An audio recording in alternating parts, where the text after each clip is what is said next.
যা তা বলেনি তো মা, কাজে না গেলে মোর খাবো কি? বিত্তবানদের বিলাসিতা সমাজের চোখে স্বাভাবিক, কিন্তু গরিবদের পেটে খিদেকে এই সমাজই নাম দেয় লোভ। এমনই এক নির্মম সত্যি নিয়ে রয় এন্টারটেনমেন্ট নিবেদন করছে 14 মিনিটের শর্ট ফিল্ম লোভী। অপূর্ব পঞ্চার লেখা এই গল্পে রয়েছে বৃত্তহীন এক ছোট্ট ছেলের জীবন সংগ্রাম, যে অল্প বয়সেই সংসারের ভার কাঁধে তুলে নিয়ে পদে পদে সমাজের কাছে অপমানিত হয়। সৌরভ কুন্ডু প্রযোজিত এবং সান রায় পরিচালিত এই ছবিতে মুখ্য চরিত্রে রয়েছেন অমরেশ দাস, অরিত্র মুখোপাধ্যায়, রাহুল কর্মকার, সৌম্য চট্টোপাধ্যায়, কাকলি মুলা, অনুষ্কা মান্না, রাকেশ মাইতি, অভিজিৎ সাহা। চরিত্রদের নিখুঁত রূপদানে মেকআপের দায়িত্বে রয়েছেন ঋতশ্রী মান্না।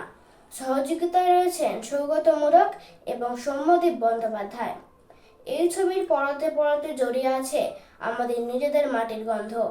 অভিনেতা থেকে শুরু করে কলাকুশলী সকলেরই আমাদের এই খাটালে নিজস্ব প্রতিভা। দেখতে ভুলবেন না 14 মিনিটের এই শর্ট ফিল্ম লোভী।